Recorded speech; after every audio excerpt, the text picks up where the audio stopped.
had nothing to do with humor like 20 years ago. In fact, it added to humor. But humor is an evolving, ever-changing thing.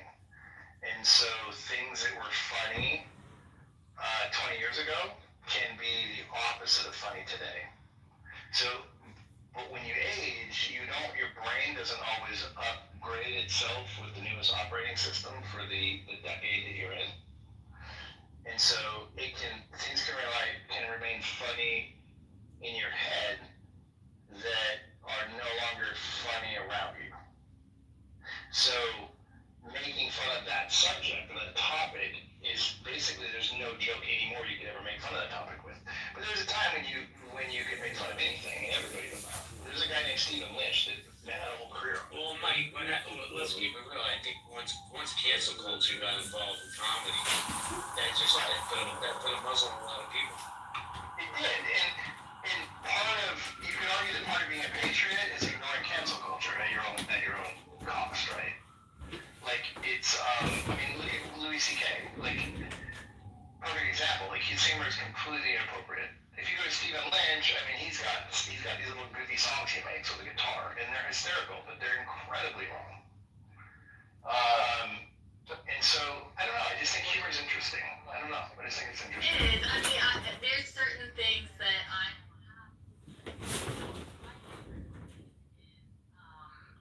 Oh God, I always forget his name when I'm trying to tell it on. Jerry Seinfeld? Well, yeah, I love Seinfeld. Of course, I love Seinfeld. But who's my British man?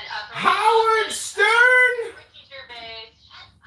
Ricky Gervais, yeah, he's Ricky Gervais. Okay, he's my favorite comedian, and like some of his jokes they go far. You know, the one, I don't know if you ever heard the one about the cancer kid on the okay, like not everyone finds that. Like I've watched it in a room with my family with their like little woke girlfriends, and the girlfriends are like like they're just like and my brother and I are just dying laughing, and they're like they don't get it. If you think about the structure of a joke, right? The reason that joke is funny is not because of the topic. The joke is funny because it doubles down on its inappropriateness. It lays down something highly inappropriate, and then it adds to it and one-ups it in a way that you can't even imagine it. Mike, do you know the Aristocrats joke? If you take any subject and double down like that, it does become a joke. Do you know the Aristocrats joke? What, John? Do you know the Aristocrats? Yes. You want to hear the Aristocrats? Sure. What's he talking about? It's a dirty joke. It's a documentary movie called The Aristocrats. It's with Gilbert Godfrey. Yeah, I don't find Gilbert Godfrey funny. I find him annoying. Yeah. Oh my God, did you see him? Well, that's the point, silly! Did you see that? I was just going to say, nowadays, Richard Pryor would have been canceled, Eddie Murphy would have been canceled. We grew up with that one. That Richard Pryor, man, if you don't want that for him, I don't even know how Andrew Dice Clay sold business. I saw him in a show about 2 years ago in Pennsylvania. That dude was amazingly funny. Yeah, he was. No, I was going to say, so Gilbert Godfrey, it's on YouTube, you can see it. Howard Stern had him on his show several times in the old days. But Gilbert Godfrey had this thing where he would go into the employee break room where they had free donuts, and he would lick all the donuts, but he wouldn't tell anybody. And he did this several times, and then he got caught on camera doing it and pissed off Howard Stern and let him show him. But there's a video on YouTube of him doing it behind the scenes, and he lifts up parts of the donut where you never know that it's been affected, and he would lick around it and stick it back together again. And he did that to all the donuts. He ruined a whole fucking box of these donuts. He's just an asshole. No, that might not be real though. Maybe they staged all that. What's that, John?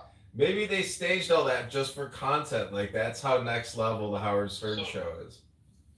So one of the things that we can't overlook is the fact that women comics today, it seems to be successful, have to be so raunchy that it's kind of a turn-off for me. I'm prude, quite frankly. And You're a prude? I heard you put out. These female comics are just, they say the raunchiest things. It's hard to believe, really. I don't find females funny. I'll be honest. There's very few female comedians that I find real. Like, I actually think Ellen DeGeneres is hilarious. I think her stand-up is actually hilarious. I've always thought she was hilarious. Like, her bit about losing her eye after running into the Ugh, yuck. glass door. I mean, yes, I think she's very funny. But there's Roseanne Barr, now that's funny. Mr. John, your microphone is broken on that one. Yeah. Roseanne Barr is really funny. That's the thing about comedy too. It's also about who it's coming from. But you know who's the funniest to me is not Howard Stern. Judge Judy. That's Howard Stern with a wig on. Do you know how much Judge Judy makes a year? Her boyfriend. 30 million. 30 I know million. she was making like 80 million or 100 million or something like that. Right. She makes billions. right. She makes all upwards of $45 million a year for that one film. Wow, amazing. It's crazy how much she makes. She's brainwashed women all around America to make them think that they're all Judge Judy too. It's not true, ladies. There's only one Judge Judy. We're gonna get back. But Red Fox is my favorite of all time. And next to that would be Robin Williams. I bet you know what? Robin Williams will be hard to do a documentary on. Can you imagine someone trying to do Robin Williams? The Fisher King. Really good. So on one of my upcoming podcasts, I'm going to have one of the writers from Morgan Mindy on the show. He's a Morgan Mindy. executive producer, but I think Gene Wilder and Richard Pryor in Stir Crazy, that was the kind of film that would get me like choking from laughter, hysterical. Well, doesn't Clownhouse tickle your feather just as much? JHCSpodcasts.com. Not like the way you aroused me, Mr. Congressman. Really? Well, I can read a poem if you like. Hey, Dr. Jordan, I like him in Stir Crazy as well as See No Evil, Hear No Evil. Oh yeah. See, it's true. See no evil, hear no evil. And it's funny. Just to drop one more name really quick. Kelly LeBrock. I interviewed her once, and I've come to know her a bit. And I said, "What is your fascination?" I didn't say it like this, but like, what is your fascination with these Jewish guys? Because I think she dated, or no, I don't know if she dated, but I think she might have been interested, or Gene Wilder was very interested in her, and like, it's very interesting because he's not a typical Jewish comedian. He's far from it. A lot of them are just really raunchy, and my tribe comes up with some crazy stuff, but I do think Gene Wilder, Gene Wilder and Richard Pryor just get me choking for sure. Think about how weird it is that female comics almost exclusively talk about sex. They talk about their vaginas. That's all they talk about. To the point where my daughter, who really is turned off by anything about sex like that, she's 18 and she just thinks it's just annoying as hell how sexualized the world is. To her point, she's like, I don't like female. I don't think any female comics are funny because all they do is talk about sex. They're just gross. They're doing that, but the guys that were doing that before them were all Me Too'd. Like Louis C.K. did that. He talked about dick and masturbation, this and that. He was Me Too. But then the girls come in and they talk about their vaginas the whole fucking time, and it's like the only thing they can joke about. It's really weird. I have trouble. I mean, God forbid this is a first world problem, but when a hot female comic talks about sex, I wonder how different that might impact the male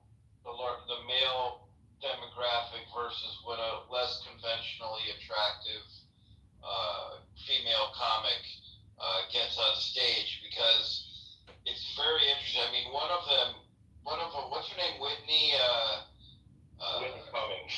Whitney Cummings is not an unattractive gal. Right. No. when she does some of her shticks, her shtick is kind of funny. Yeah, there's a From what I researched, women can really say anything and get away with it. It just is what. There's this woman comic. She's got a Netflix special right now. Actually, she looks like a big lesbian. She's got an awkward build, and she's buff. Oh, she's Australian? She's Australian? No, she's not Australian. She's like New Jersey. Her stick is kind of like a New Jersey chick. I'll just find her name. But she talks about, her vagina and this and that. And when she does, it really grosses me out because she's so unattractive. And that's her shtick, is about being like obnoxious and gross. But for her, it doesn't hit the same as it does when a hot chick like Whitney Cummings does it. It's different. Like, I don't think either one of them are very funny, but she actually kind of really grosses me out. I'll find her name in a second. She was on I swear to God, she was on America Got Talent one time or something. That's where she got her start. Something like that. I'll find her. Hold on a second.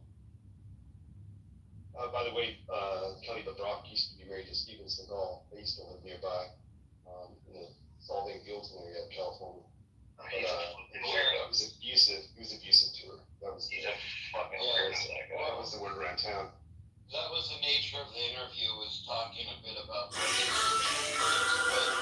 but we brought up Ron's name up, but I'm careful because she's got to Now, go. you come on, Jerry, you do your monologue, and then when the time comes, this is how I she see was it. also one of my, I could say something like this.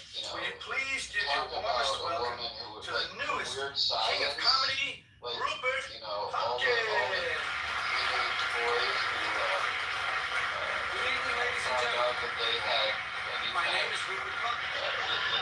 did anything to get them aroused, it would have been Kelly LeBrock, and that would be sensational. Yeah, and I always thought Kelly LeBrock was absolutely gorgeous. Yeah, I guess I just only like the lesbian female comedians now that you mentioned the because I love Ellen DeGeneres.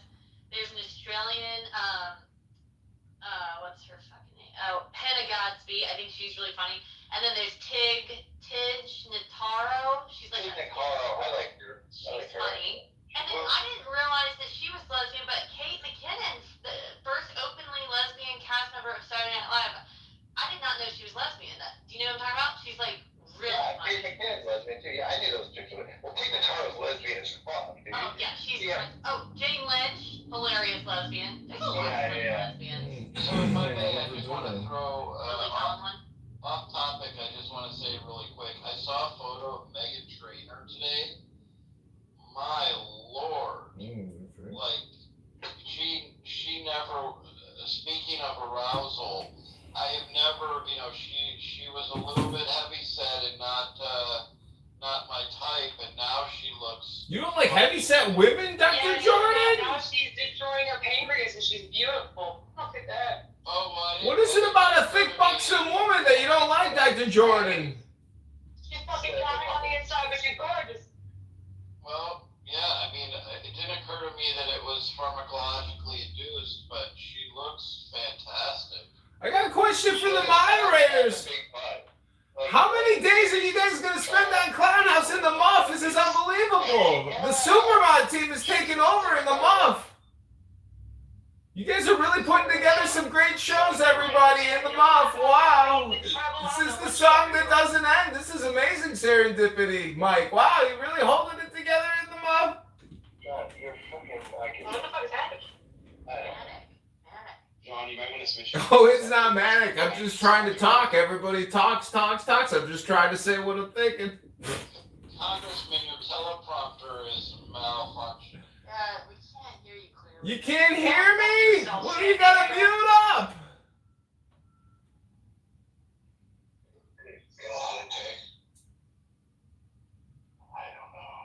I'm just saying, I've been recording in the Muff for, it seems like many, many days now, and serendipity. It's like, wow, this is 40, you must be getting paid 40 hours a week here.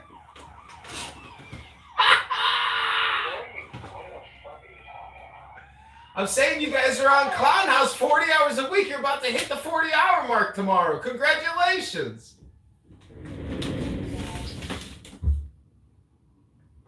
Oh my god, gosh, this room like What's up, Pocket? grew. Hey, Pockets. Hey, Dr. J and everybody. Gosh. Hi there. Mike, will you check your back channel real quick? For some reason, I don't know how to fucking look at it. Where do I find it at? When I If find you, it. okay, I see. I go out in the hall, down on the hallway. hit the arrow and Yeah. go to your chats. Yeah. I see it. Okay. Hey, Adam, why did you give out your friend's personal information to JP? Oh, hey, look, it's little Pee-Pee, the new Pete. The new Pee-Pee. His name is Pete, everybody. Look at that cool PTR. He's undercover. Pee-Pee. Oh, yeah. It was too soon. The back channel was too quick. Send a video. Oh my god. Wow, Pee-Pee tried to infiltrate undercover. That was an undercover Pee-Pee named Pete. No, wasn't. We knew he was down there. She knew who it was. I don't know who it was. I've been following. I've been keeping up on his shenanigans. I think it's funny though that he has obfuscated himself from Pee-Pee to Pete. Fuck that guy. This is honestly the funniest game. I haven't seen you in a long minute. What's going on? So how many people when you come here and you speak all day long know that I'm like very urgently live streaming and cutting every hour or 2 hours, but like this in the muff it seems to be fully automated now, and has its own chillism effect happening. Let's be honest, John. This in the month is the most like normally healthy, pleasant room that I've seen in a long time. That's why I'm out here for all week. You just told a joke about raping a child in a shower who was 9 years old or 6 years old. Yeah. It's a fucking joke that I prefaced by the worst joke I know. Go back, watch the live stream. I don't think you're gonna like listening to your joke. John, if you can't understand the value. Just say when you say pedo jokes on my YouTube, you could kill my YouTube income. John, are you interrupting a mod? We have rules sometimes. Oh, there's rules in this house. Which rule is it? I forgot already. You know what? You're like a bastard redhead stepchild, John. It's so hard to love you. Like you make it so fucking hard to love you. Oh, BB's here, but he's on the phone. I don't get to hear my nickname for the day. Oh, I'm sorry. I forgot about rule number 5, Mike. My bad. Redhead stepchild. Exhausting. I can't find that comment I was talking about. I'm looking for more.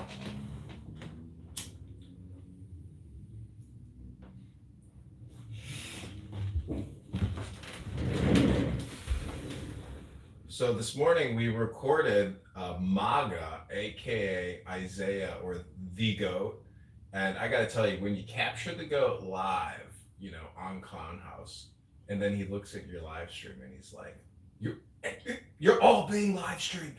Like it causes his mind to start vibrating. That's what you want. People are very worried about getting captured, and put into YouTube. Wait. Hey, BB. Shanae, how you doing? I'm good. How are you? Not much. I was just wondering how you guys are doing today. Is it Shanae or Shadiqua? I'm not sure today. I don't remember. I can't remember. It's actually Surrender. Surrender. That's true. Shadida? I don't know. Susan? No, Susan. No, Susan today. Susan's retired. I like that old season. Rafi, Rafi, I got a question for you. Dr. Jordan said earlier that he doesn't like thick, buxom chicks. Do you believe that, or was he telling a lie? When did I say that? I don't go to the YouTube live. You can hit replay because is your memory not working? You just said that. You're gonna do very well in Congress. You said that about one fucking woman, not the whole world. Well, geez, David, don't take it so personally. You're just like a dancing optimist robot. Wait, hold on. John is the prime example of why people don't ever get past in Congress. Exactly. Just the attitude. John. Stay sweet. John, let's let's observe the ambience of the room. Your mic is really, really loud tonight. Oh, I know. I can read a poem if you'd like, because I know that my thoughts when I speak are probably not appreciated by a lot of people. We don't want to hear a poem with your mic the way it is. Because it's not peaceful. Your mic is not peaceful. So you can't read as peaceful poems. Yeah, your mic creates a hostile environment. I like the passive aggressive, John. That's total projection. You guys are projecting on me. Rodney Dangerfield, they co-authored it. It was fantastic. Like, why is your mic so fucked up, John? Like, you know better than this. You're the one that fucking has 60 phones and pays attention to fucking recording shit. Like, you're supposed to be the expert in this realm. Like, make it sound better. Figure it the fuck out. You're shit at it. Give us all we want. Oh, we went to switch up. I was just waiting for someone to play 30 seconds of music. This is a new flight. Can somebody read the rules and regulations of the aircraft? Yes, we do like the aircraft spiel. All right, give me one I second. love it. Yeah, I was wondering if, yeah. I'm gonna try and do like Mon and go through. Can you describe how the stewardess is dressed and everything? Like, She's wearing a cute little navy and white suit, baby. Just for your pleasure. okay. I thought she was wearing a stewardess will be providing a message to the passengers of this aircraft. Ladies and gentlemen, welcome aboard in the Muff, providing services to Procrastination Island. We ask for your full attention as we review important safety information and rules for the house. Ensure your seatbelts are fastened and in the upright position. All carry-on baggage must remain stored in the overhead bins of your brain. Seriously, we don't want to hear it. Your seatbelt fastens by staying on mute while others are speaking. We can only hear one of you at a time. To release said seatbelt, make sure it's meaningful, brief, and avoid the use of the N and K words both on stage and in chat. Please expect turbulence, which can occur unexpectedly and regularly. In the likely event of a loss of cabin pressure, oxygen masks will not be provided, but we can pretend they'll drop from the panel above you. Place it over your nose and mouth and breathe, for fuck's sake. If the going gets tough, you're welcome to get going. Please secure your own mask before assisting others. There is one exit on this aircraft located in the top right-hand corner. Exercise your personal discretion. If needed, a low-level moderator may guide you out to the halls. Better luck next time. In-month regulations specifically prohibit doxing, threats of violence, and keep families out of your mouth. Safety information can be reviewed on the house description page for additional details. We will be monitoring compliance before, during, and after takeoff. Thank you for flying with us, and we wish you a most pleasant journey.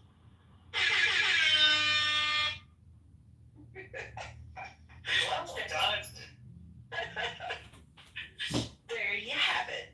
Serendipity question for you. Did you drink water before or after, or how'd you do that whole thing? Neither. Well done. Well done. She's a professional, bro. That's right. Come on, baby. And it's She didn't Shanae. even breathe. It's Shanae for one, but she didn't even take a breath, and she read that whole thing out. Professional.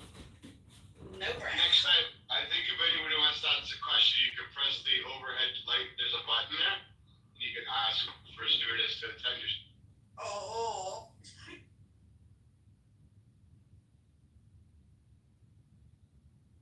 We strive for customer service excellence. Sorry to hear that. I'm just kidding. Glad to hear that. How you doing, David? Good. I threw my hat in just now for the Board of Education. They're appointing someone because someone resigned, so I threw my hat in. So we'll see what happens. Sorry to hear that. Something, right? Sorry to hear that. Sorry to hear that. So will they do an election, or are they just going to appoint somebody? No, so as shady as it sounds, right? One of the guys who's a trustee was a lawyer. Suddenly his law firm somehow got the contract last year while he was serving to represent the Board of Education. So now somebody pointed it out and he said, oh, you know what, I need to resign. So he resigned effective September 1st. So they sent out an email, write us a letter, give your bio, give other things, and tell us why we should appoint you, and then we'll make our decision if we want to appoint you. So I wrote my letter and gave my bio and my other details, and see what happens. You know what I say to that? Zippity-doo-dah, zippity-day. My, oh my, what a wonderful day. Plenty of sunshine heading your way. I hope your hat collects everything you wish for, my friend. I love it when BB sings. BB, what's your go-to karaoke song? I don't know. It's, well, usually a Whitney Houston. I'm giving all my love. Like, all my love for you, I think it's called. I forget now. I love that. Whitney Houston, huh? Yeah. Go big or go home. Yeah, I can reach those high notes, so. You guys ever see that Instagram? It's like an ad for like weight loss. And then the broad gets waken up in the middle of the night and chased down the street with a guy with a crowbar. No. So she gets woken up out of her sleep, and there's a guy with a mask and a crowbar, and he's chasing her down. That is sort of irrelevant, but I can put ideas in there and get ideas back that are interesting and worth thinking about, and especially in the process of self-inquiry. I find it the most powerful tool I've ever run into. Gurus are nice, but you don't have access to gurus very often. Well, I will say, one way that I have found it useful was like, obviously, like say some people can be very narcissistic, but what seems like narcissism could be ADHD, or it could just be, some other kind of thing that has nothing to do with it. Whereas somebody that's narcissistic could be, dangerous to be around, for instance. Not necessarily, but could be. So, like, I had an interaction with a person, and I was unclear if it was like just ADHD, lack of self-awareness, or is this person narcissistic? What are like signs? And being able to like plug in a specific story and being able to dissect, well, this is what narcissism would look like in that situation, this is what ADHD would look like in that situation. Then I was able to kind of see it laid out and be like, okay, maybe I'm making a little too much about nothing. They're probably fine. So, yeah, it was kind of a tool in that way. Not self-inquiry. It wasn't self-inquiry. I guess it was like self-protection, but still, yeah. Well, like I say, all I can say is I have found it to be the most powerful tool for self-inquiry that I've ever found. And I'm just stunned by the impact it's had on my own thinking and the way I talked to his story as well. What's something you don't mind me asking? What's something that you feel like you took away from it that you wouldn't have necessarily in another situation, like with a therapist or something? I'm not sure that I can. Yeah, it's hard. It's something that's emerged over a period of months of conversations with it. Yeah. And I don't know how to answer that question. I'm still trying to sort this all out and figure out, how it works. Well, I'm just, you made the room, so I'm trying to ask your question. And I'm just here. I've got as many questions as anybody else, but I do have had, I've had some experience using this thing. I was just gonna say, there's a reason here in tech. Training it. Should be interesting. How sweet is it up? 8,000 calories a day.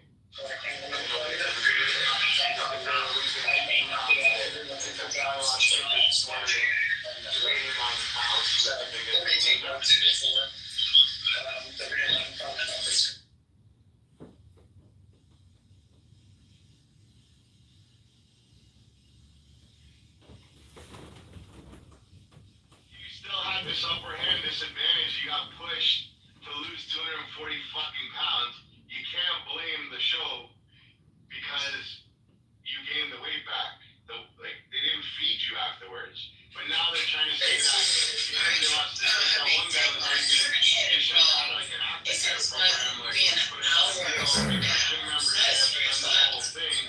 Because he's more concerned that the show made billions of dollars, like the brand.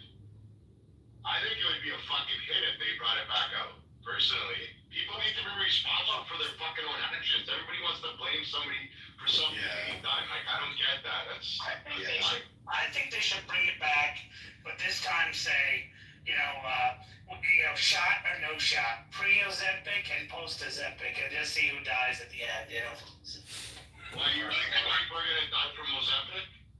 Well, maybe not, maybe Wegovy. They'll die from diabetes, but it doesn't help. What's the difference between Ozempic and Wegovy? One has a nicer theme song? No, but like, why? No, but this, the gentleman said, I said, do you think they'll die from Ozempic? He said, no, but maybe Wegovy. But why not Majerno or any of those things? It could be from all of them. I just don't know how good all these are. There's so many side effects to these. Would you rather die fat or skinny? Depends how big my casket is. No, I know, but at the same time, I hear these complaints about people that are like complaining about us. Like, I see this girl, like Amy Hathaway, on Instagram, and everybody's like beating the shit out of her because she's lost like a crazy amount of weight, and she's like bragging that she was on Ozempic. I think good for her.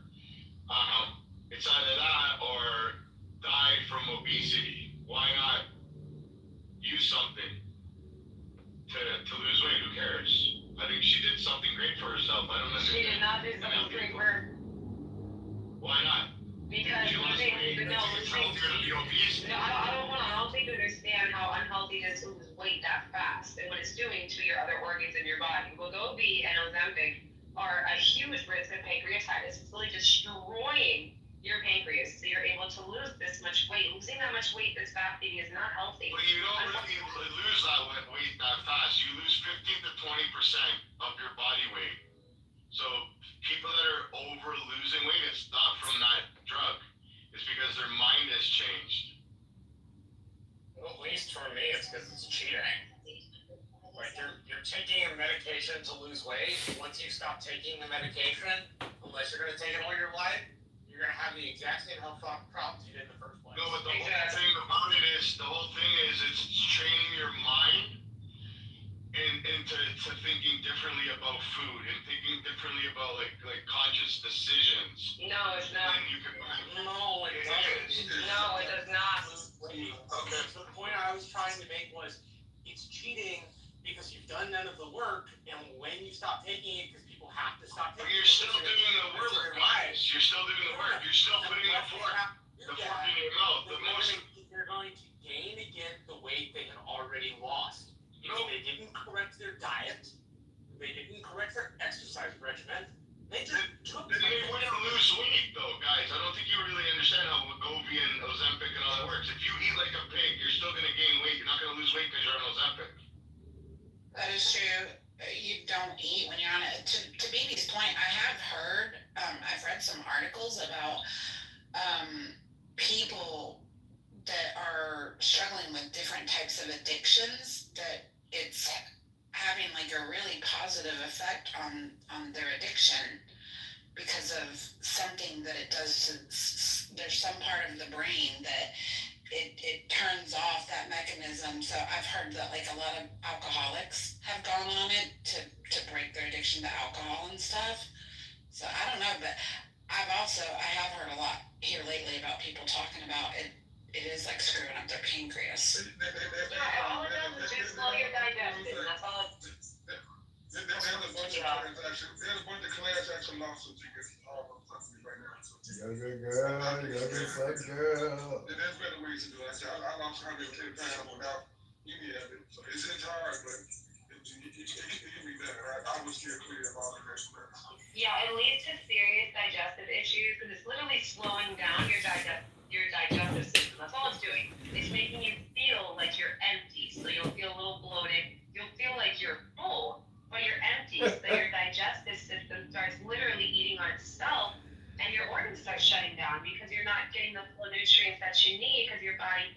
full. It just slows your digestive process down, and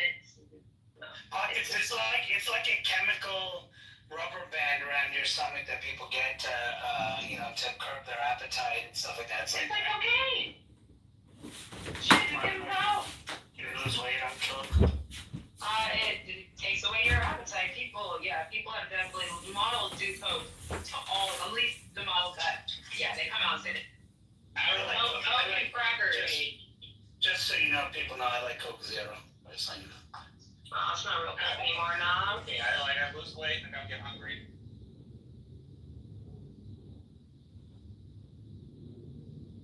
My manager at work is on fucking Ozempic, and within 3 months she is tiny now. Tiny, and now she has a kidney stone. She got a bunch of shit going on in her life now, or her health, and she looks good. So as long as she's happy.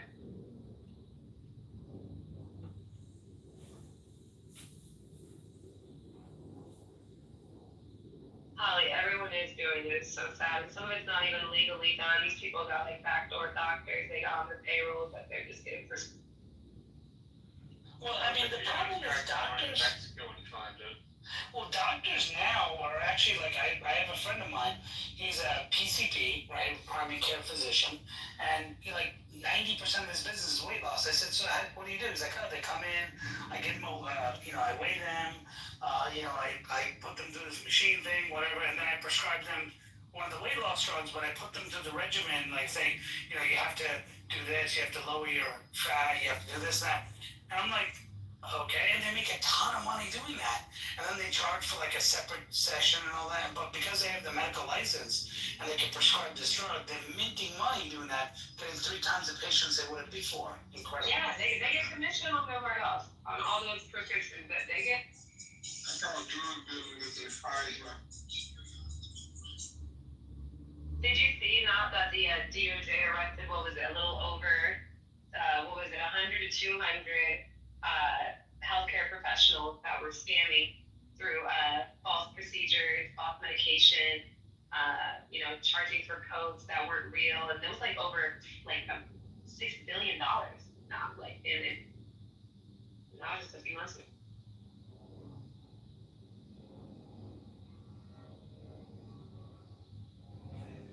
Yeah, I'm not surprised. It's Are we crazy. still talking about Ozempic? I'm on healthcare, but we can. Well, I can tell you one story about Ozempic. People need to be responsible for their own actions. Well, I'll tell you one thing. I have a client who has diabetes and she takes Ozempic. So the weight loss isn't just that secondary kind of benefit that goes with it.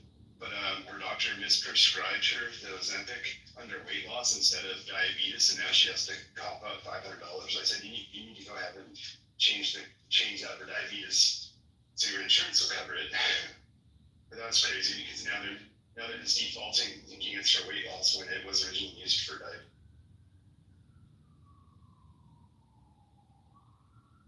But do you guys think that those people that are suing, I think it's $2 billion in lawsuits, don't people need to be responsible for their own actions? And you went on it for a certain thing, you wanted to lose weight, and now there's complications. Everything's got a complication. Walking outside, there's a complication. You could get hit by a fucking bus.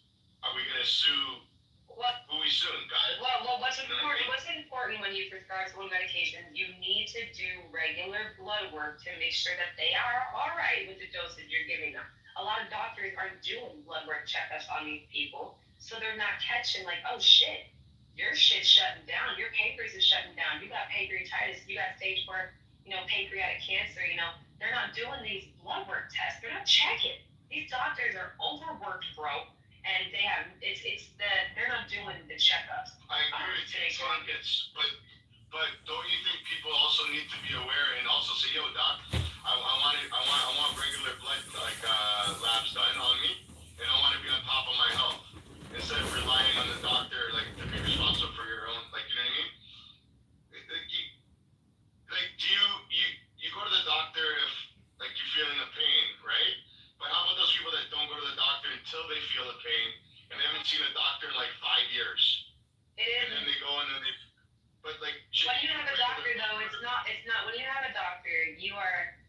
signing information, you're signing PCPs, which forms, you are putting your life in the hands of that doctor. It's not on the patient to remind ourselves we need to do blood work. So there is a form of malpractice happening, with the not being on top of things and trusting, a person who's not a doctor, who doesn't have a degree, who's not informed on everything and anything. That's why we go to doctors, so they can do these things, hey, I gotta get you in for blood work next week, don't forget. You know what I mean? Because we're not doctors, we're trusting in these providers. So there is a form of malpractice when they're not doing their part and making those calls and scheduling them.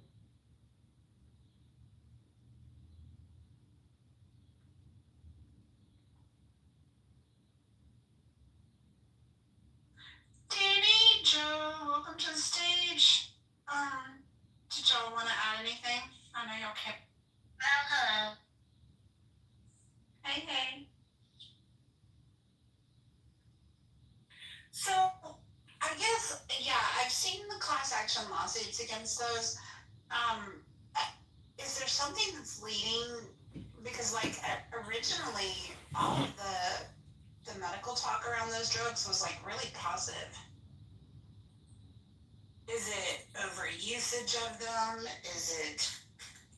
No, it's people feel that they got to be on it for the rest of their life because they probably do. Because they don't have self-discipline and then they don't know.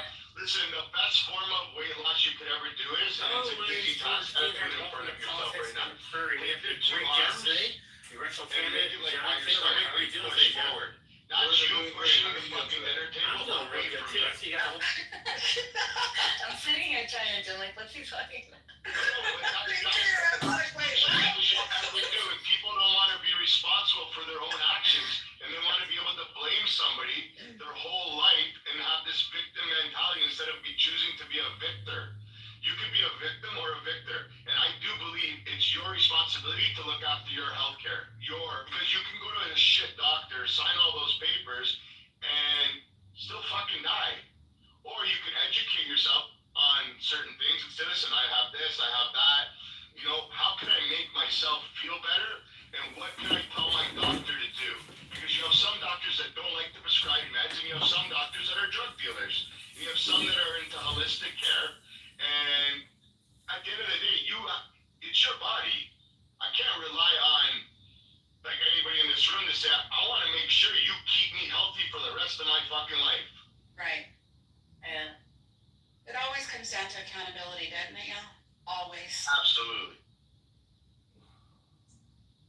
She's right though, it's like a form of malpractice not to test people's blood when they're on it.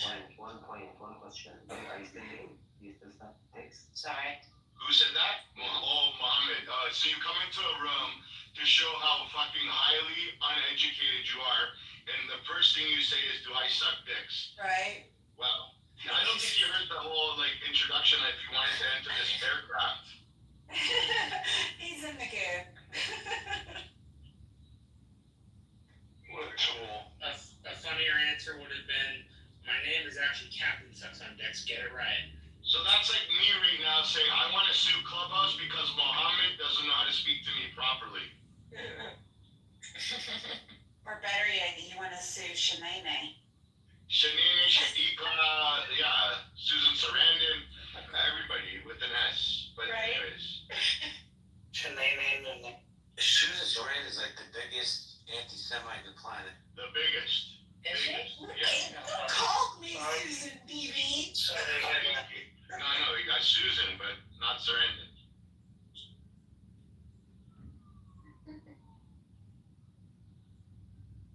That was my least favorite name anyway. I know. My mother. I think I'm going bundles, Shanae. What? That doesn't even fit you. I think that's why I like it. More like a Sharon. It's my alter ego. I think serendipity is a great name. Aw, thanks. Me too. It's one of my favorite words, one of my favorite movies. It just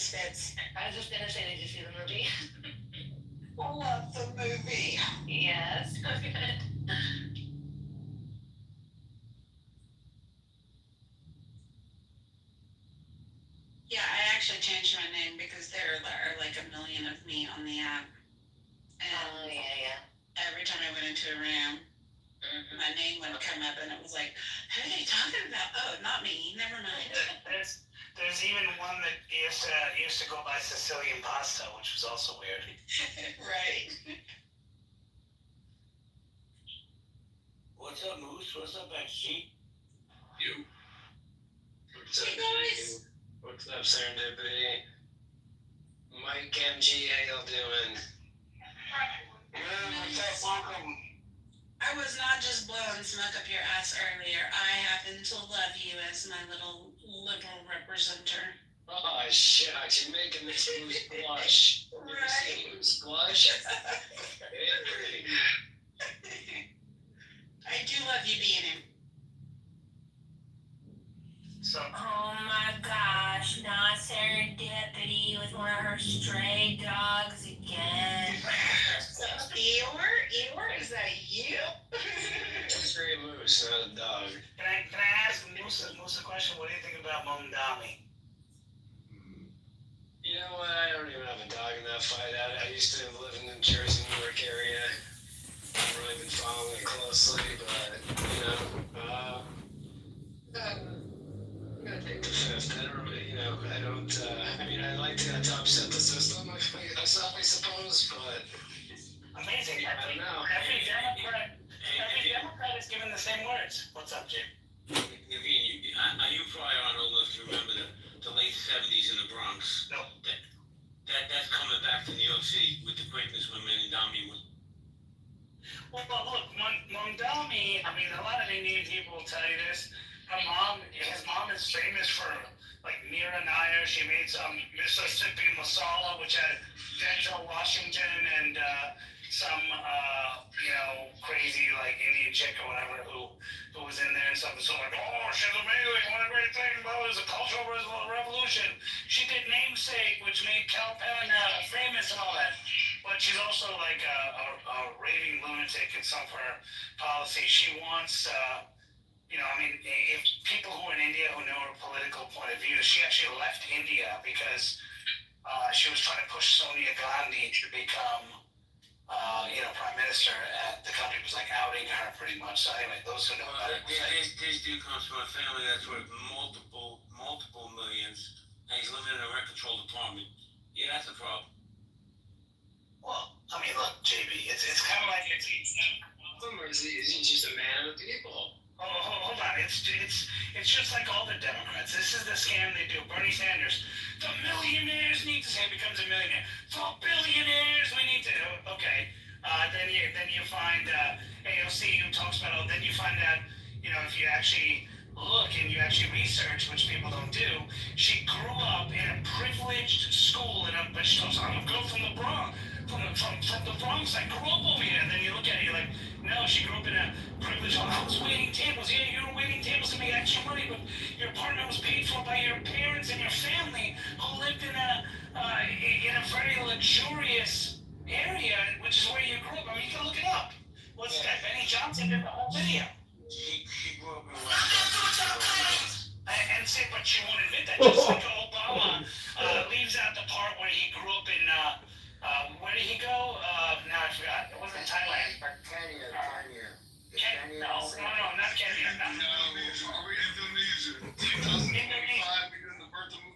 Right? So those things, I mean, look, I'm not talking about where he was born. I'm saying he was raised for part of his life, and actually a large portion of his life, by Mr. Sotero. The book, Hope from My Father, is a book about a sperm donor who he never met. He became, and he admits it later in life, of course, after he's president, or after he's eligible for re-election. He admits it, says, I never actually met my father, but he was raised by Mr. Sotero, but doesn't even invite, like, it's just, why are there all these weird things that are just not allowed to be asked or known? Look at Crockett, Jasmine Crockett, right? She acts like she's from the valley, she knows, and then you actually research her, she lives in a very rich neighborhood. She actually is very well articulate. She's never talked the way she talks now. And you can actually watch videos. In fact, Benny Johnson put one on, I don't like Benny Johnson so much, but he put it on X, and he actually did an investigative report on it. He actually interviewed people that grew up with her, and these are like legit people that she's actually talked to. And I said, yeah, I don't know why she changed her accent and why she did all that stuff. I actually know her. She's she's best friends with my other girlfriend. She actually talks like that. I don't know. I mean, let me ask you a question. Let's see if you're gonna be honest. Was Fred Trump a known racist? Was Trump a known racist? Fred, his father. Oh yeah, he was a known racist, absolutely. So they all have skeletons in their closet. Of course they do, but all that is like, in other words, that's known, like that, like it's one of these things where reporters ask him those questions. Other than, like, find a reporter that's gone to AOC and said, tell me about your Westchester upbringing. Find someone that's gone to Mamdani and said, hey, don't you live in this? Yeah, you'll find candidates opposing them that talk about it, but find me someone that does that and asks them and forces them to explain how growing up in Westchester makes you a Bronx girl, right? How you grew up in that, like, when will that, and those are the issues. So find me someone who asked Barack Obama when he was running for office about the time in Indonesia and all that stuff. And hey, Mr. Sotero, where is he? By the way, Mr. Sotero basically died and never got to visit the White House.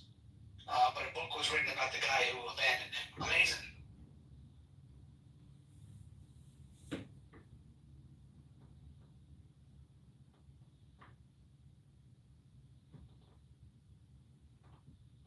That's the problem, is that when politics becomes about profitability and notoriety is where we have the problem. And I think, and by the way, on the Republican side, there's people that you can talk about, now I can't forget his name though. The guy who was speaker before Kevin McCarthy, now I can't forget his name, Paul Ryan, right? You talk about Paul Ryan, right? I mean, this guy, if you look at his background and how he was raised, he actually, I mean, his parents took part in Social Security. The guy wants to get rid of it. Like, these people are very, they don't have to answer these questions. And, it's pretty sad. I mean, so I just, This is why restaurant steaks are better than anything on a steak video. Take that dry brine and that little extra blood oil. When you're searing on a steak, it's built into the pan, you get it off my bake. And I'm cooking a ribeye steak. While this is resting for 3 to 5 minutes, this will be done. Wait till you see this. While these onions are searing, I like to take a little bit of butter and some thyme. You just throw it in like this, guys. We're just gonna salt and pepper these onions here, which is also gonna add more flavor when we pour it over the steak. Give these onions a little bit of a flip here, guys. To let it get more color on the other side, before we put it beside that. I'm sure most people go wrong when they're doing basting. They just put water and thyme and garlic and people have fun. Maybe a little bit of water here now. Pour it like that. Just a little bit. Get all that fun out. Look at that, automatically can cook. Then I'm gonna take some of the heaviest cream I can find. Mix it off just like that, guys. Look at this melting. Absolutely. And with the residual heat of the clad stainless steel pan you were working in, go ahead and take this time out. I like big chunks of time. Check the consistency one more time. Like I said, dump it on like this. Most things, but come We're on. absolutely gonna love this steak tonight. This is why What we're was I going to say? I don't know, but I sure hope you weren't about to make excuses for Trump. Well, I wasn't. I was just about to say, we should also say, all these people are talking about how bad Trump was, and yet not a single one of them released anything related to Epstein, and they're all gaslighting everyone right now. Why don't we call that out? Hey, you're saying that Trump is Epstein residents.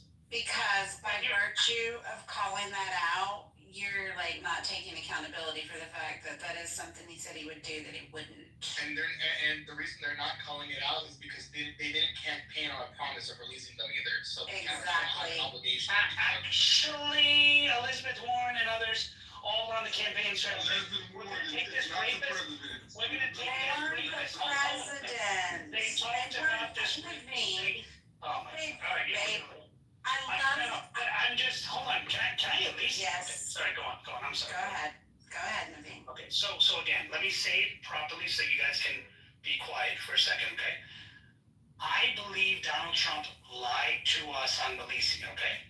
Can we get that off the thing now?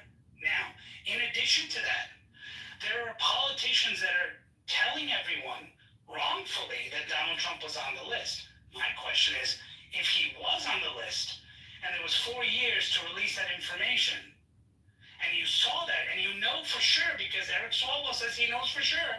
So does others. So does Adam Schiff and others. They know for sure. And how come you didn't say, hey, Merrick Garland, please release this information? That's all my point is, sir. Worldwide fucking pandemic. That's probably why. They were more concerned with dealing with a worldwide pandemic than they were with dealing about an Epstein file. So last year? No, I don't believe that's true either. Because some of them on the list as well. No, they were more concerned about Russia. Hold on, Hakeem was right. No. I want talking Sean B. Hakeem was right. I said, go ahead, turn it to me. No, Hakima, you are 100% correct. All of these people, I mean, Hakima, you and I disagree many times, but I agree with you a lot too. He's 100% right. These people are on the, that's what I'm saying. Like, Donald Trump is, I guarantee you, on that list, but I also guarantee there's other people who are on that list too. And Donald Trump should have released the list, and the main reason he didn't release the list is because his fucking name is all, pardon my language, his name is all over it. Okay, so, and we should be clear on that. But these other people know he's not going to release it. So they say, hey, let me use this as an opportunity to try to go at him, but never answer the question why they didn't ask the previous guy to release it if Donald Trump is on it. Naveen, he's on the list of predators who raped underage girls on Epstein's Island. Wait. Before you go, here's the thing. I don't really. Here's my thing, Naveen. Oh my God, I just freaking completely lost my thought. I think the list is full of a lot of beneficial, mutually assured destruction across both ends of party lines. And I'm not even necessarily ticked that Donald Trump chose not to release the list. What pisses me off is that instead of nutting up and being a man and saying, I know it was a campaign promise, but because of the nature of the information in the list, what the fuck ever, I'm not going to release it. Instead, he literally turned it around on his supporters and said, fuck you, I guess you ain't my supporters no more if you can't just accept what I'm putting out here on Twitter. Lame. Horrible move. I'd have had a hell of more respect for him for just nutting up and being honest with the American people than to turn around and try to gaslight us.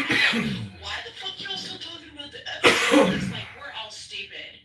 That was the most ignoramus thing he could have done, and that is my issue with Donald Trump. He wants to sit here and be like, what? What are you talking about? Why are you still talking about the list? Isn't that like years old drama? Like, he didn't think anybody was expecting that list. Shut the fuck up. Don't insult my intelligence. I mean, and you're right.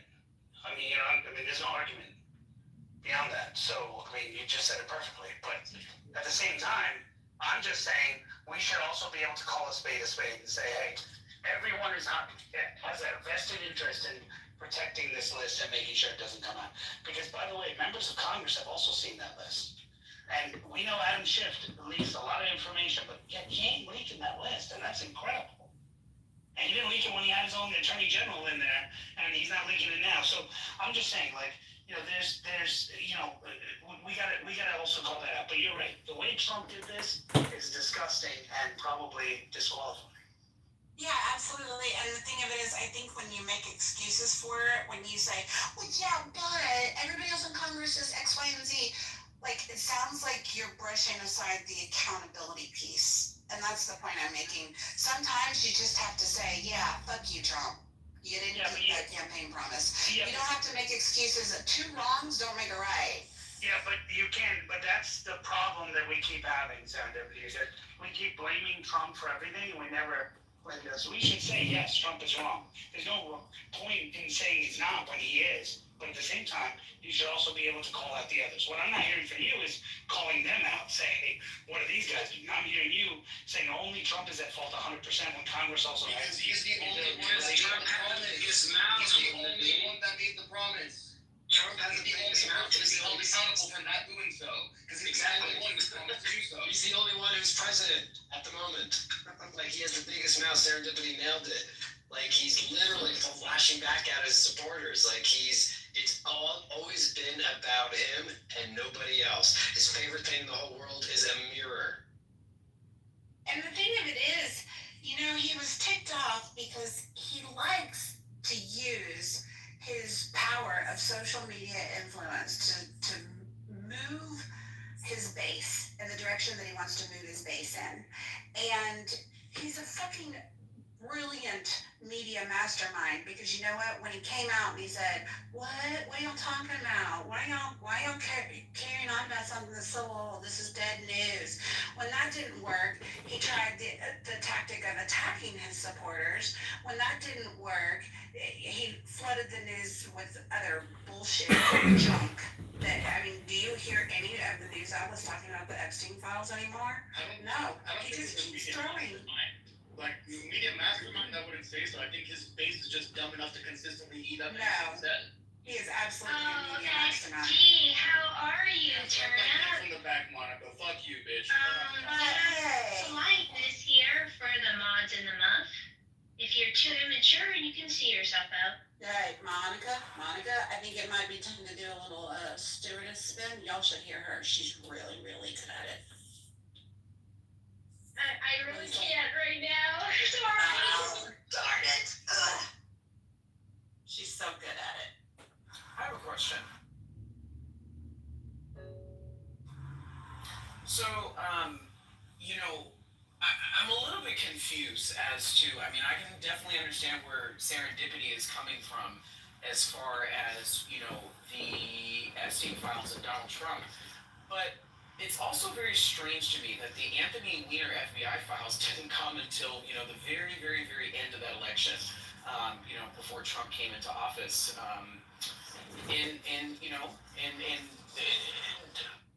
Who was the president back then? Obama? So it's very, very, very interesting that Obama didn't release those documents towards the very, very, very end of his presidency, but then people want to give Donald Trump smoke for not releasing documents that, quite frankly, I don't believe his name is on in the same like kind as people believe that his name is on. I agree with you. I don't think his name is on it in the same kind that people are insinuating. And honestly, I wouldn't even have put it. That information has passed through so many hands. I think that it's probably intentionally guaranteed a mutual destruction between the parties. Like I don't disagree with you. I think the ultimate issue is Trump made a promise, and then rather than just nut up and say, hey, I can't make good on that. I thought I could, I can't. Whatever reason you want to use, nut up on it and take the L.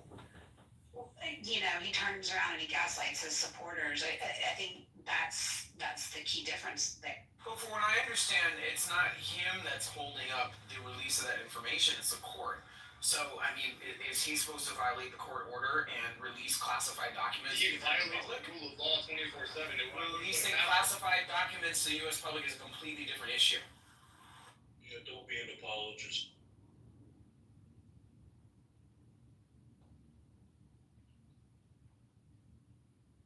I think everybody has to be, what's the word, thought about on their own merits. Everybody has to be ruled, we have to make up our decisions based on the merits of the person.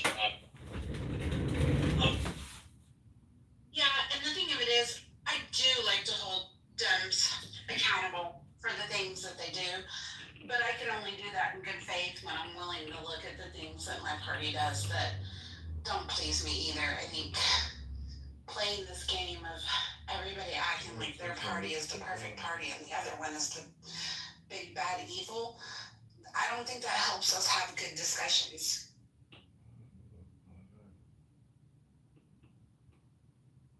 I actually did a replay a few minutes ago about the left's apparent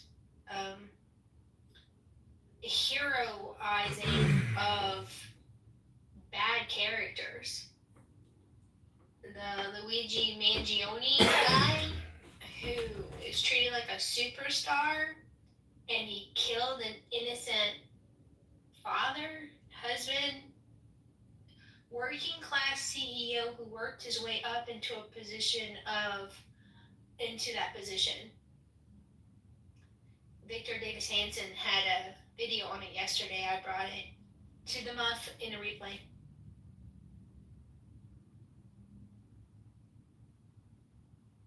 Wouldn't it be fair to say that the average person, and I'm not talking about the fringes of politics on either side, but wouldn't you say that the good middle center of people who are reasonable, Monica, denounce Luigi Mangioni's actions, and what we're hearing is the loudest parts of the Democratic side that, that are just the loudest parts. I mean, I feel like they're very small in numbers, and I feel like they're very fringe. So Nick, just kind of a related example, and just to prove to you that all these politicians lie severely, but there was sexual harassment claims in 2017 with the United States Congress. Nancy Pelosi went around the country helping the House win the midterms in 2018, which was huge. Okay, and she talked about releasing the sexual harassment files of and record of every single member of Congress.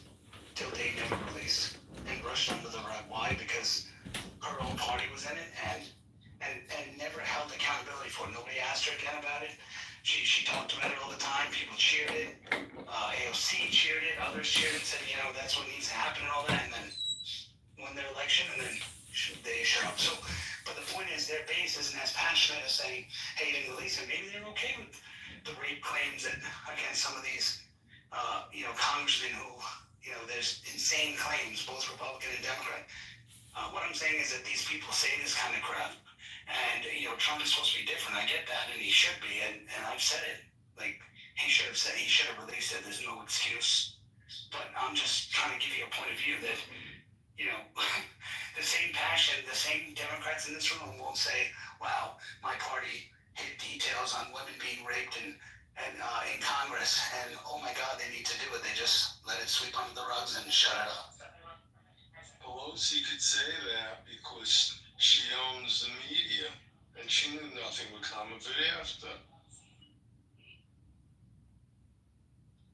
And like I said, I mean, we can play the tit for tat game for sure. Naveen, what were we saying and what were we doing when that was going on with Nancy Pelosi?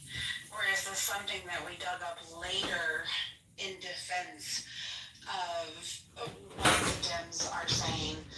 By the same token, that's why the Dems are saying, "Oh my God, y'all support a pedo president who rapes people and is a convicted felon." I mean, I don't know. I think in the vein of having the discussions, you have to quit playing the tit for tat game. But just to be clear and transparent on that is, Republicans didn't play the game challenging her for doing it because Republicans were terrified she was going to release it. They didn't want to say to her anything about it because they were freaking out on the list. So they didn't come and say, because a lot of the claims were against Republicans. She was trying to claim all the claims were against only Republicans, which is why she was winning.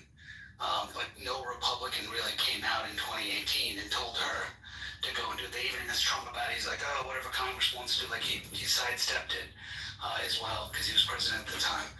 So, I'm just saying, those are things that, are people just didn't release. But the difference is that our party didn't go in every day try to tell people, "Oh, Nancy Pelosi, she's allowing this kind of stuff to happen." We just stayed quiet because we're, people on our side were actually on those things or whatever, but they just stayed quiet on it. And maybe that's the reason why we lost. That's what people say. I mean, who knows? Just like her stock portfolio. You want to see that too. But all of Congress has that same bullshit going on. This is the price of a corrupt Congress. You can't accuse and prove the other wrong because you did the same shit. And we were all sick of it. Well said, 100%. Apparently not sick enough to pay attention en masse. The true, Naveen, you know this to be true. The true folks who are getting involved are doing a sacrifice of their time. The last check on a bad government is citizens calling, mailing, being obnoxious and annoying to the staffers. Not being mean to them, but hounding them. If you had more people like that, you would have more response in Congress. But there is not enough of a societal check on Congress to push it to do what it wants to do, i.e. things like giving up its prerogatives to the executive. But I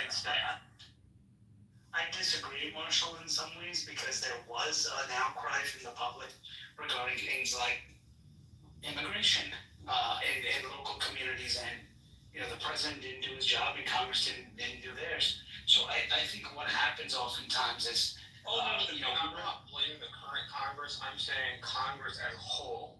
Correct. Has over my lifetime abdicated a lot of its authority to the executive branch. And you're 100% right, because Congress has moved from legislating to trying to be an arbiter of enforcement, if that makes sense. I know it sounds weird, but because they're saying, okay, well, we don't want to pass on. You get what I'm saying? Sorry. Naveen, you didn't answer my question earlier. You believe Trump is on the Epstein list. Well, I don't think he's on the list for the stuff you said. I said his name will be named in the files, whether it's on the planes or whether it's going somewhere.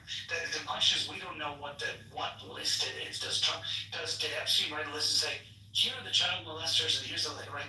Here are the people who raped you, right? Or is it a list of people that flew on his plane or on a log? Whatever it is, I'm saying whatever it is, he doesn't want to release that has his name on it, right? And we know his name is on things like logs and all that stuff, but it's I mean, from what I saw that's publicly available, it's a trip from, Mar-a-Lago to New York City, right? But again, right, could there be more, like on a trip from Miami to somewhere else or something? 3 times, the flight logs have been out. This is not news. 3 times Trump flown on the Lolita Express, and I think 2 of the 3 times his wife and children were with him. There's hardly a trip one would make with their family. So there's a couple of laws. And never to the island. Well, there's a couple of laws that are missing, but secondly, do we even know what the list is? I mean, is there an actual Epstein list? Like, do we have any verification from the previous administration or from the lawyers in the Obama administration or I guess that's why I'm pushing back so hard on you, Naveen, is because you keep saying, yeah, I'm sure he's on the list, I'm sure he's on the list. I'm sure he's on a list, correct, because I think he's on a list. No, not a list, the list. Well, what is the list of predators that Who determines that? Who knows that? Does he actually keep a list of predators? What I'm telling you that you're not hearing is when you say, I'm sure he's on the list, people think you're talking about a list of predators that assaulted young people, mainly girls.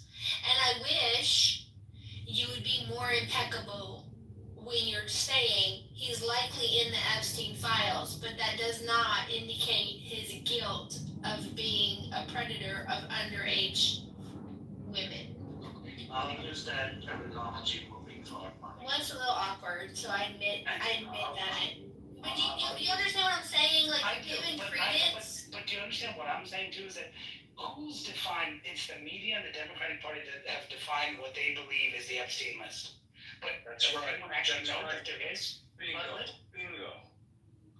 There's nothing, and there's no evidence of anything. We're in fucking America. A list by Epstein made up for the papers is bullshit. Can't we get that straight? Can we get that straight? That a list made up by Epstein is like a list made up by the Democrats about Trump and Russia. Made by Epstein was good enough to get Ghislaine Maxwell put in prison. Yeah, but not like Kitover, Jules. Making You don't get to pretend that the Epstein report is something that you need to release to your base, and then when multiple national security officials tell you appear in reports, to slow up that shit. No. If you said you were gonna release it, release it. It's not that fucking hard. And if you can accuse him of being guilty of anything, you'll wake up. I didn't say he was guilty. I said he promised his constituents he would release the report. So he fucking lied. Where do we go from here? Actually, he said he released the I want my president to report. What universe do I want my president to lie to me? And in what universe should that president be Donald Trump? I will let that universe for a decade. You live would think presidents don't lie to you. Come on. That's not what I'm saying. I'm saying the Republican Party lit up the Democratic Party on that very issue. Okay. And now when it comes to us being consistent and having that same level of behavior, you're like, nah, the rules don't apply. No, the rules fucking apply. It is what it is. Well, and I mean, like, if you're gonna say, so what, he fucking lied, well then when Biden pardoned Hunter, and we all pitched a fit and got our panties in a wad because he gave Hunter a pardon when he promised he wouldn't, we probably need to shut the fuck up too. Well, at that time I said he's going to pardon Hunter. Big deal. You knew that was a lie. Just like you knew this was a lie. This list isn't coming out. You don't There is no say it's a lie simply because the administration has retracted from its original point, which is that it was lying up to Democrats until they want to reveal it. Marshall, Is there a list? what is You bald-faced lie to your constituents like that and then not expect something. You saying it's fake is gaslighting like a motherfucker. You are gaslighting because the administration no longer wants to release that report. For whatever reason. We can speculate all we want. Maybe it's me, Marshall. I never gave a shit about the list because any list that they showed meant nothing. You're missing the point. You can't be a party that lectures the Democrats on telling the truth when you decide you're not going to tell the truth. No, I didn't. I'm not listening. I think you should. I think he's wrong. And I think what Youth is telling people to be truthful. What Youth is lambasting the Democrats for not telling the truth. If when it comes to our thing, we don't hold the same energy and the same rules. I'll tell you what it says. We don't believe anything we say we believe. What we believe is the pursuit of power for power's sake. That's disgusting. It is something that tears down republics. Because it's Marshall about addition. Let me put it in perspective for you. Let me put it in perspective. I believe he should release the list because he said he would. If there is a list. He would. Yes, he should release the list because he said he would. But that's not the same lie as the borders are closed. Well, what are you talking about? The borders are closed. It's Donald Trump's presidency. I don't know if anybody has rung that bell for you, but it's Donald John Trump in the White House, not fucking Joe Biden. Right. But you're comparing it. I think he should release the list, but because he didn't want to, or for whatever fucking reason, I don't care. It doesn't bother me. Well, that's great that you don't care, but those of us that also helped to put him in office and that try to support his presidency, when he attempts to gaslight us and imply that, like, what are y'all talking about? I don't know what you're talking about. Are we still talking about Epstein? When you attempt to gaslight your own supporter base, so far as to tell them you are former supporters, you are not MAGA, like, I'm sorry, that it's just blatantly wrong. Well, I think it's more of a chance that he doesn't want to release the list. More of a chance that Make Bill a Clinton's promise name. about releasing a list while spending a decade lighting up the other party about not telling the truth. This is why I didn't vote for the guy. He is self-interested. He cares about himself more than any president in the United States history. Buchanan was the worst president, but this guy puts himself first in a way I'm not really fucking comfortable with, and is able to twist his supporters into Marshall, humor me. Who'd you vote for? pretzels. Who'd you vote for, Marshall? Lead to a set of behaviors which they lambasted the other party for 10 years. So Marshall, Who'd you vote for? You don't get to tell me that our party simply gets to gaslight. He voted for Chuck Norris, Jules. He voted for Chuck Norris. See this. No, that's not my point. Like, I work on campaigns on the Republican side. I don't do it because I want people to lie. I don't do it because when we say we want people to tell the truth, and then when it's our turn and we don't, I do it so that when we get power, we got it the exact same way we said they should. Hope you have the same energy for Bush. You have the same energy for him. You know, it's not so much that, it is the, like, blinding light of some of his supporters who think he walks on water, who wanted him to release the files, and now that the files are not released, all of a sudden that shit's a lie. It is a pretzel contortion that is nowhere near principle. Okay, so couple of things. I think we're contorting something here. The thing that the question I have is, he promised to release the Epstein list, okay? And he didn't release that. Okay, that's clear. Okay, and he lied about releasing the list. Well, wait a second. The list or the files? Hold on, that's what I'm trying to get at. So, if you read everything, he says he's going to release the list. Okay, this is the presumption. I'm going to ask this question to Marshall or Serendipity or others. Has any of the previous administrations or any administration or anyone who locked up Epstein the first time, second time, third time, verified that there is such a list that's there, that someone has? Because they arrested him in 2008, I believe, and then the Obama administration, nobody's actually verified that a list exists. So does it exist, and is this a play? Now this could be more nefarious, Marshall. Hold on, Marshall, this could be more nefarious. Hold on, watch this could be more nefarious. Is it something that Trump created to energize the base, knowing that there is no list? Because remember, he was president before, and there was no list, right? And so he conflated the files and lists, knowing that he can't release. I'm just saying this hypothetically, because if there was a list, right, there would be evidence. There's so many court hearings. There's so many things that have happened that the list, like, we would know that yes, there is a list, but someone is just hiding it or we don't. Ledger to convict Ghislaine Maxwell. They used his ledger to convict her. Correct, but that's a ledger that we have publicly. But it's a ledger it's a thing full of client lists. My point is that you should not gaslight an entire other party and your base by saying you're going to release it, and then when it's too politically unfeasible, like going back on it, all the while promising people that you're going to be a steadfast leader. Steadfast leaders don't flip-flop like that.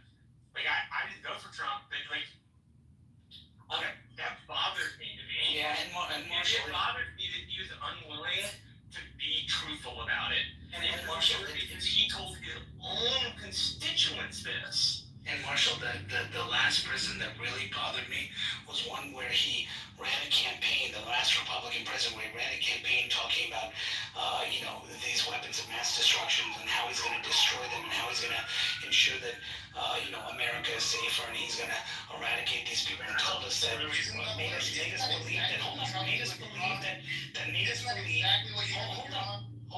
us believe that Saddam Hussein was a terrorist, and he was somehow responsible for what happened, and ran his whole campaign on and promised his constituents it would be a fast war, he'd get us out, and he would minimize death, and he would get bin Laden, but he didn't do it. So I hope you had the same level of anger and piss off, and he blamed his base, and by the way, he went against his base who was supporting McCain at the time when they came out challenging McCain for the ineptitude of the George W. Bush administration, for continuing the war, which helped propel Barack Obama to win, for continuing the war where they went at him. He said, they just don't understand.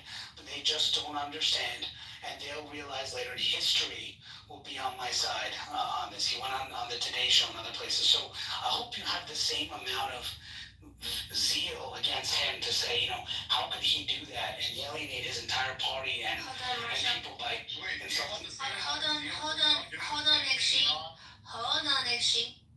Marshall, when you reply to Nadine, answer this question too, because then I have one follow-up point.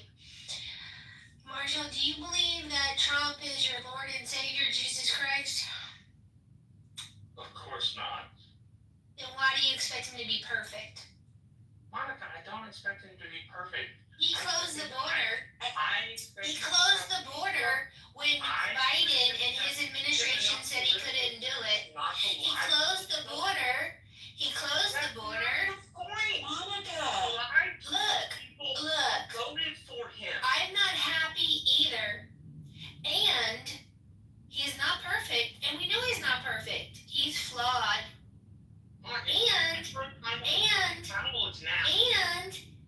And Putin just attacked the UK. Might we have some global concerns that is annoying deflection, Monica. That's impressive. Live deflection in progress. I didn't hear Marshall imply any of. I heard Marshall say that he expects more, and I think we're entitled to expect more from our politicians. I don't think he said he expected perfection, but there are certain things, like to not acknowledge certain behaviors is completely obtuse and thinking. Like, there are the things he's done wrong, and I don't think Marshall expects perfection at any given time. I think he's arguing what he's frustrated with. Well, you know what you should be frustrated with? The fact that the previous administration had the list and the files, and if there was anything, Why am I blaming today's nonsense on yesterday's president? Because I mean, can we take a minor break from the whataboutism Olympics? Can we just have It's not whataboutism. Just take a union break, brother. Take a union break. Can we just have a formal conversation that if we're not talking about fucking Joe Biden, can we not mention the last presidency if we're not speaking about? Like, it doesn't make sense to me. Everything is always a constant rubber ball deflection onto the past administration as if they are somehow still currently responsible for anything right now, even though they have no fucking power.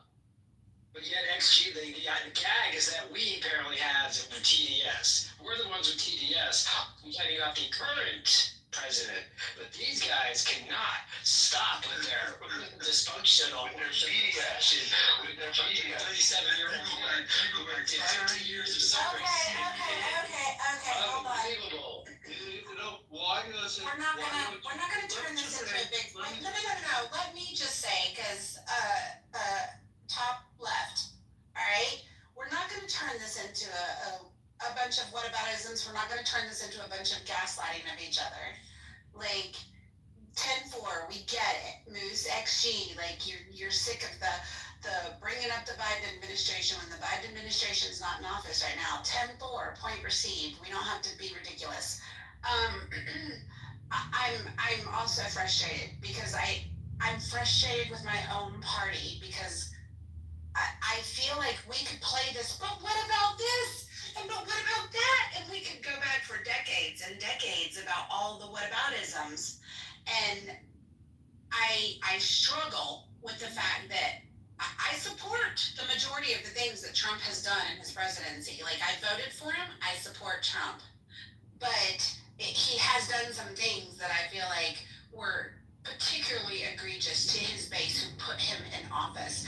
And I don't understand this mentality of defend him no matter what by, but what about this? Why didn't they release it? Well, number one, nobody else campaigned. No other president campaigned on the promise of releasing the Epstein files. No other president campaigned on the promise of, I'm going to give you people transparency. You know, there's so much deterioration in the trust of the people and their government right now. These were big campaign points for Trump. I'm going to give you transparency. I'm going to do this, X, Y, and Z. And then you do the opposite. Like, I don't understand why it's so hard to just take accountability for that and say, yeah, it sucks. Unfortunately, he played the politician role. And I said, I agree with that, what you said. But this is a nothing burger. This is from a party that we're going to release the P tapes. You gotta go. You can't say to me, don't look at the other party who fucking made up a conspiracy about Russian connections with Trump. You can't say What that. the hell does this have to do with We're not talking about Russia, jeez. Because you're still making up conspiracies about Trump. You can't You're stop. missing the You point. can't We're stop. not talking about 2016 or 2018. I know. To be that year. I know. We're talking about what's going on now. That's right. What's going on now is hell out of me that we can't get a consistent conversation about the executive that currently sits in the office. Instead, we have to have all sorts of other reminders that the Democrats are shitty. Hey, guess what? We're Republicans. We compete against them. Oh, we're done. Like, we don't need to continue on with, like, what boils down to a whole bunch of talking points that aren't helpful to anybody and just act as a catharsis to those who want to not find fault where there's fault to be found. Hey, I'm okay with changing the subject into we're almost in World War III, believe me. But if you guys want to insist that Trump was humping little girls, I told you so. Nobody has said that. Nobody has said that. What do you think it's gonna be? What list? What are you looking for? Tell me. Dude, I don't care if it's a proverbial list that you slap on your refrigerator with a magnet, or whether it's actual financial files that tie people to whatever. Like, it's semantics at this point, okay? Like, nobody gives a shit, and we already said, we've made it very, very clear. Some of us believe that while Trump is absolutely in those files and tied in those financial connections, none of the conservatives on this stage, I don't think, really buy into the fact that Trump was diddling little underage girls, okay? That's not the point at all. And it's a nothing burger to you, but transparency in our government is not a nothing burger to me. It's a very serious burger.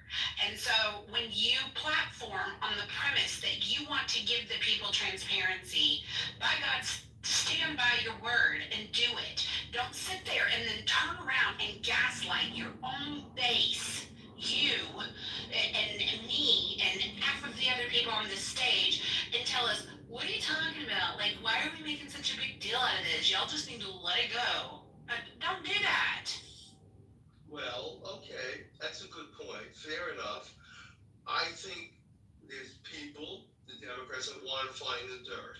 Put that aside. If you were talking about, if there's anybody more interested in the financial data from that Epstein Island, it would be me.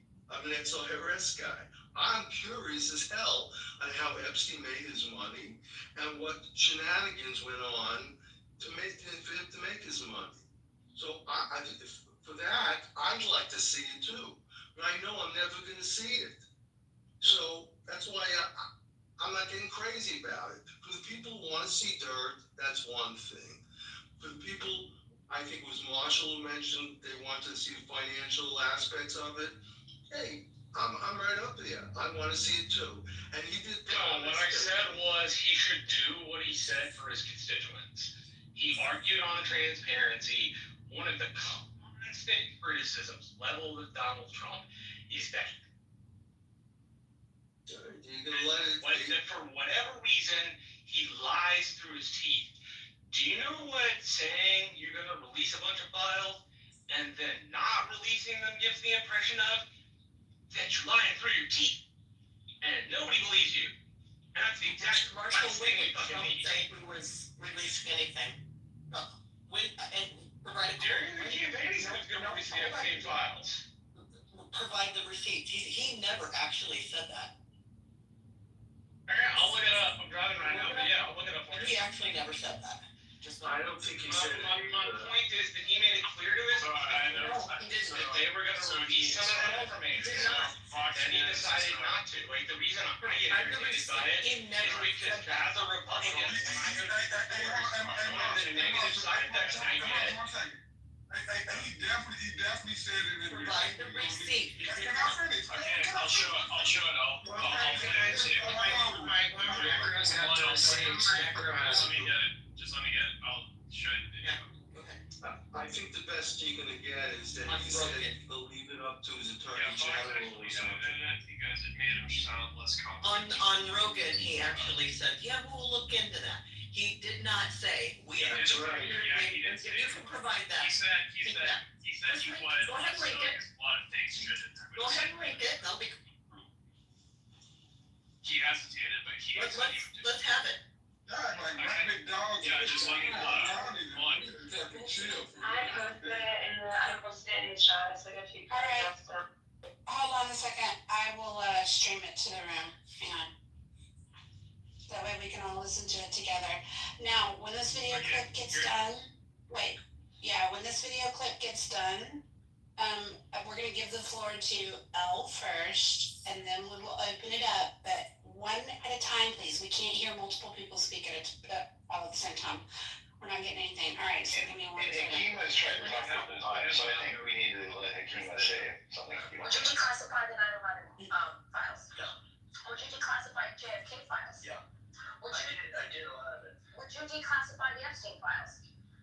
I guess I would.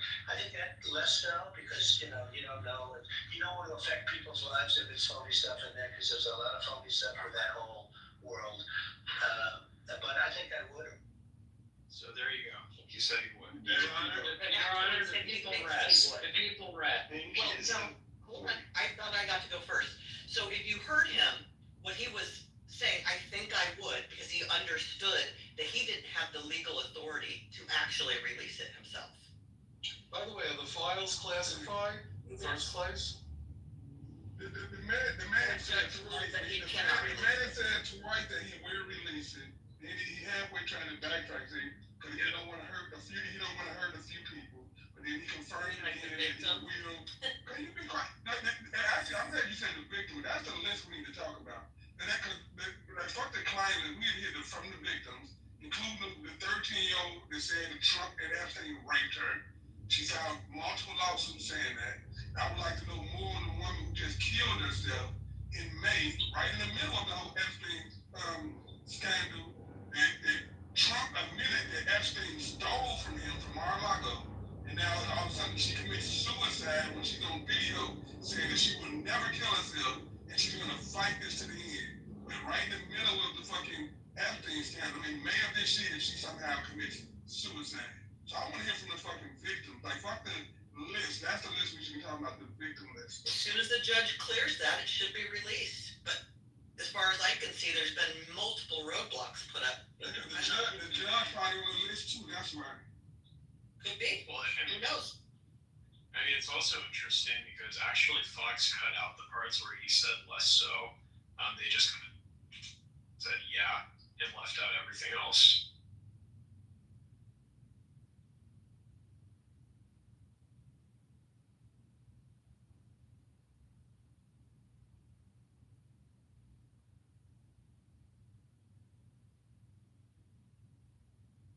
Oh, okay. Are we done? Oh, isn't that pleasant? I think I rest my case. I don't know what point. I mean, I heard him waffle because he understood that he didn't know if he could. So he said I heard him answer the question multiple times. So he said JFK, yes. He said 9/11, yes. He said Epstein, yeah, but less so. Right, because he explained why. And he has no power to release these files anyways. It's controlled by the DOJ and the FBI. Even the Attorney General can request, but he has no power to release them because they're, sealed. He's not obstructing power from releasing those files. Didn't he direct the DOJ to request the judge release them? And the judge said no, the grand jury testimony? Yes, Monica, that's my whole point. They're blaming this man for these files not being released, and he doesn't have the authority to release them in the way that they would like. The judge stopped him from doing that. So I just want to ask you this, Adams. Is he not claiming credit for why JFK files are being released? I don't really care about JFK. I mean, you guys with your tinfoil hats, because I don't give a fuck. JFK died before I was even fucking alive. Okay, nor did he affect any type of economy that I experience as a living person today. Okay, you guys want to get your dick wet on these freaking dick-riding conservative conspiracy theories? Why don't you pick up a book? And let's focus on policies and actors that are involved, still alive today. Stop bringing up old shit. Yeah, I still can't understand That's why. exactly what we're talking about Trump. Yeah, I still can't see, Adams, why you're not addressing the point that Trump said he would release all this stuff, and all of a sudden Epstein is special. Let me ask you a question. Would you feel inclined to take a microscope and look for tits on an ant? Yeah. Because that's as much of it as I give a fuck about the JFK files. I don't care. I do not care. I know the answer to the question because it was required that in 2017 that they eventually be released. He had clearance to release them. See, there's the difference. A president can declassify whatever he wants to declassify. Not stuff right. I would definitely not stuff that's sealed by a judge, but other stuff. That's the shit we want. That's the shit we want, right there. Yeah, Trump is. It would look like we could at least get some of the FOIA. Nobody's getting anything about Epstein. Was anybody in this room FOIA?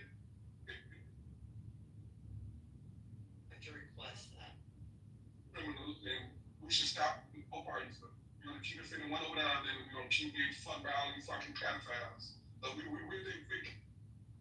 You know, this is funny to me. The man released documents on the Martin Luther King assassination, and y'all were upset.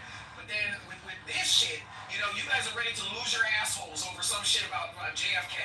It's crazy. He tried to defame Martin Luther King. He did not release nothing. In all fairness, Martin Luther King is still alive. Thank you very much.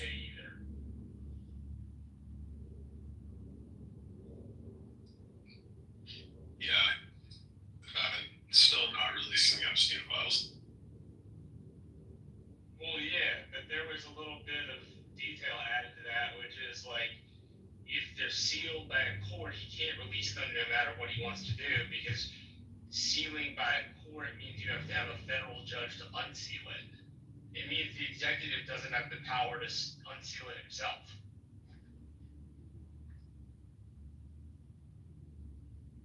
So you don't think that the Martin Luther King files came out because he could potentially still be alive?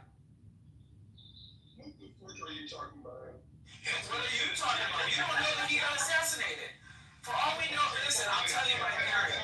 Martin Luther King got tired of black people depending on him, okay, and ran off with that white woman that lives in Florida. I guarantee you. Martin Luther King is still alive. He got tired of caring black people, especially black people that didn't appreciate him. Okay, it took white people to give a Martin Luther King Day, and black people did not do anything in front of those white people to make sure that that black man was honored. So he said, fuck it, I'm going with my white woman. Flippers, he was well before your time as well. Why do you care about him, but you don't care about JFK? We don't have a JFK holiday. We don't have a JFK holiday where I'm missing out on earning potential, okay, because shit is closed over a fake of a holiday. Listen, Martin Luther King is still alive. Prove me other. We have President's Day. I approve it because, you know, he still has children that are alive and they can tell you, and then you can go to the monument in DC and that's just reiterated. The grandchild will tell you, and they'll probably punch you in your face because that's a sensitive topic to say that their loved ones are not resting. I'm not making any collision from being like having any sort of guilt whatsoever. It just seems to me that if he is innocent, that him being so desperate to avoid releasing the Epstein files and calling his own base fake news for wanting them released, like because he promised it, does seem to be pretty suspicious for someone who said yes he did. No, he didn't. Yes, he did. Stop it now. You lost the battle, El. I'm sorry, no, I did not hear a promise to release it. I'm sorry, it did not. Yeah, you listened all through. I listened to just like you. You didn't come at me. Yeah, and he said yes, I think less so. He swore on a stack of Bibles, Yeah, right? he swore on a stack of Bibles. I promised never fucking came out of his mouth. But Right.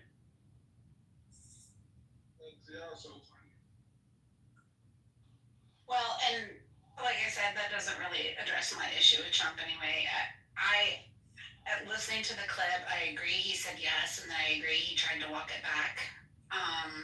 And ultimately, due to the pressure of the public, like he made an attempt to release it by requesting that the judge release the files, and the judge declined to release them. I'm not necessarily sure that that wasn't planned, but either way, it doesn't change the fact that he totally gaslit his constituents and the people that put him in office, and that's my biggest contention with him. Hey, serendipity. You know what I want to know? Like when the thing Trump said, yeah, I'll release it, but I gotta be careful because we don't want to hurt some names. Like what names? Like how do you know if you haven't seen this list or any of that?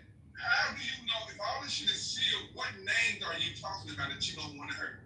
Like clearly that he know way more than he said.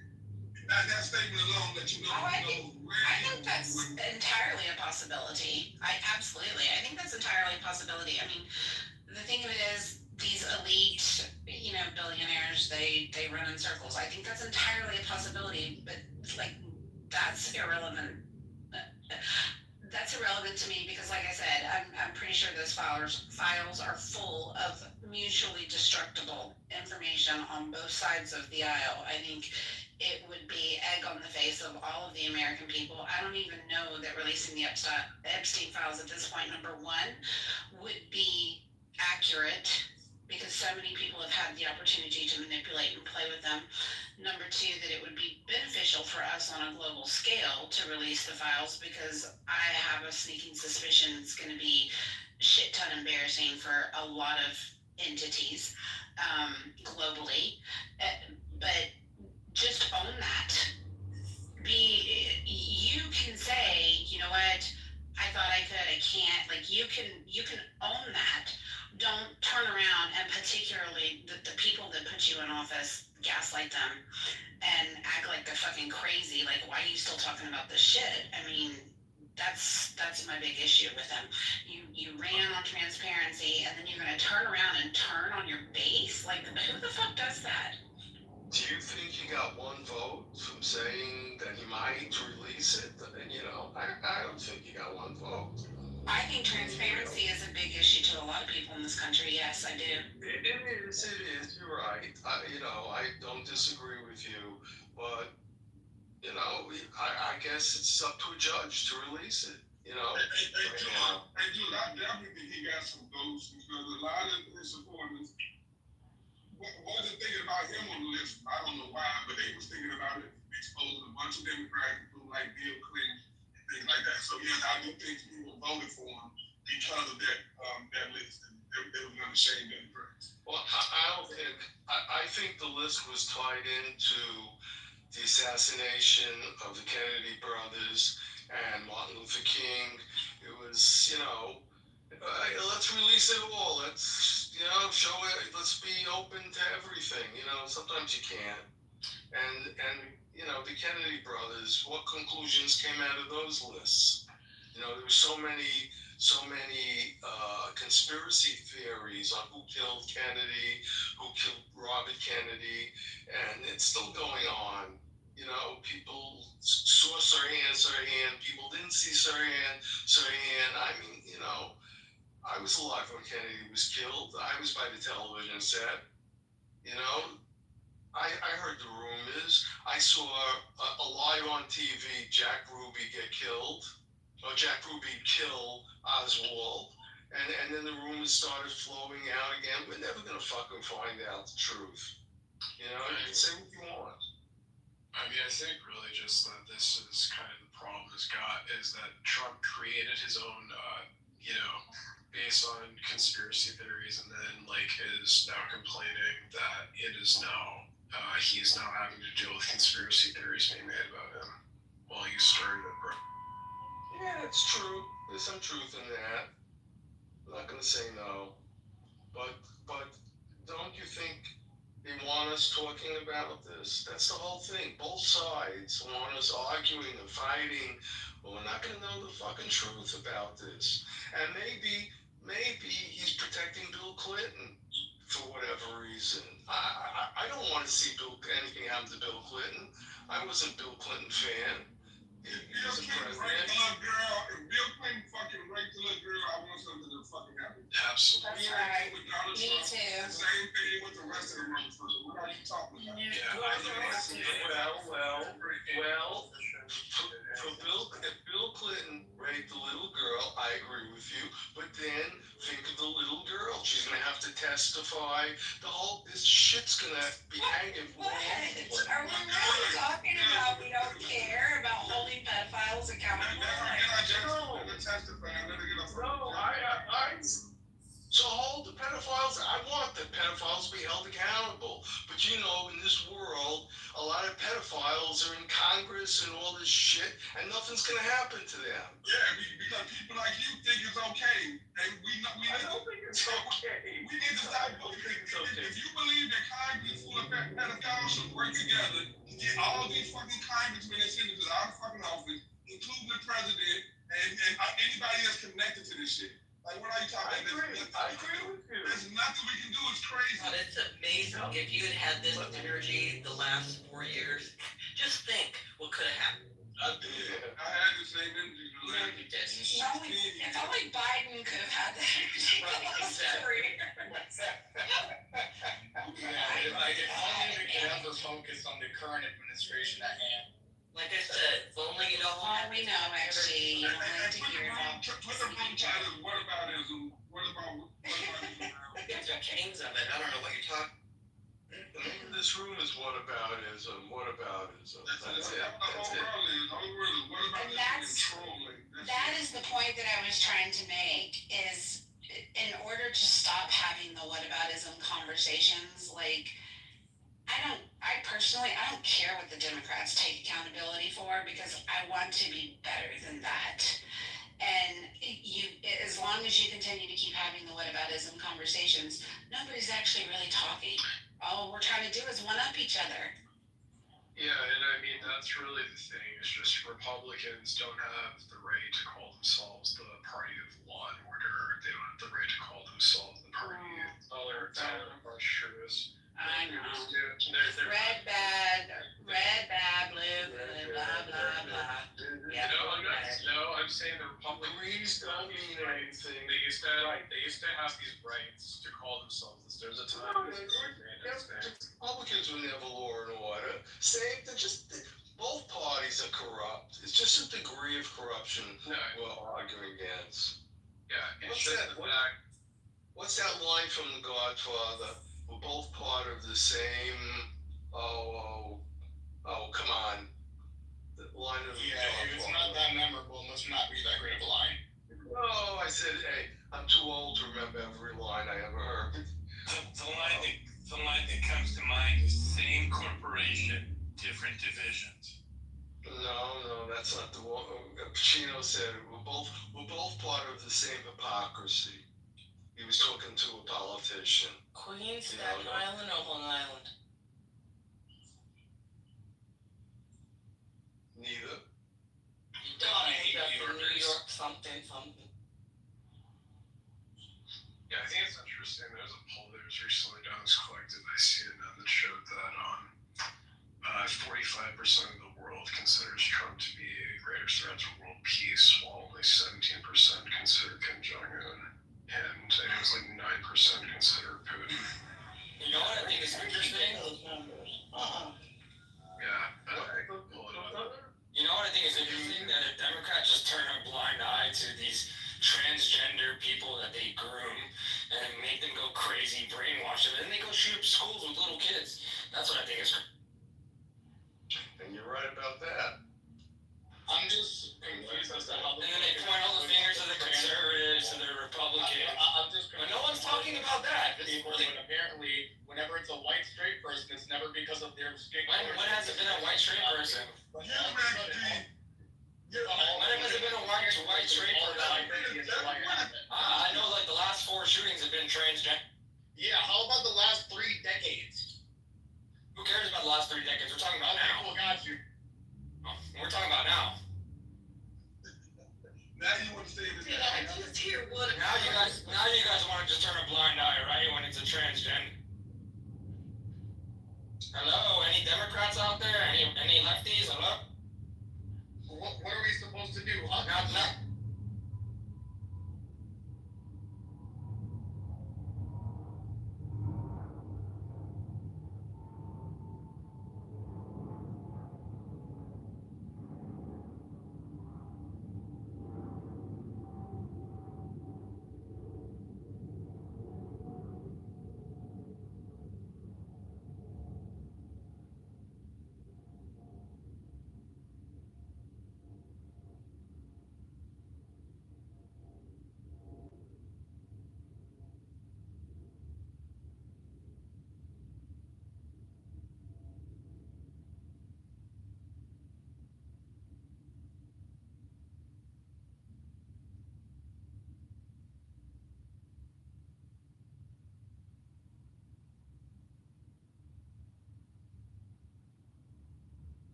tell too much. You can't do. You need to get a job. And then I talked to Raphael. Basically, it just confirmed everything. I think I chose you deliberately for a reason, and I gave you no rules. So, and Raphael's like, Well, why didn't you give me rules? Because I trusted you. Exactly. You can. No, I know it. It's not my style. And I thought about this a We have the lot. rules of a conversation that if you don't want to, this is such a misnomer. Like John always says, all communication is projection. Projection. There's an yeah. Ah, there it is. And the truth is, there's like an operating assumption in most people's minds that they don't have quote agency in the moment. Yes, you fucking girl. If I ask you something and you don't want to talk about it, I assume you'll just say, oh yeah, I don't really want to talk about that. Or you'll just bullshit through it and we'll move on. It's not really that big of, it's very low risk as far as I can see. I think the fact that Binyana is already having diarrhea, it's starting to fish out. Months ago. And what's that called? Ashkenazi tummy or something? And he doesn't know me, so he's worried about you, I guess. He feels you might be overly disclosing and ruin your chance at that executive career path. Raphael felt none of that. He was very interested in the whole endeavor. Rome is fucking burning. People need you, Scott. I don't know about that. They need Congressman candidate. $18. Come back. $18. Who answered? No. And threatened to block me. I'm like, buddy, I had you blocked for 2 years already. You know what I'm saying? The Gary Baumgart is like, he predicted, he's like, he'll come crawling back. Like, not yet, but the fact that, like, I love it, like, he hitched his horse to Roger, like, feeling not heard, and wanting to elevate discourse.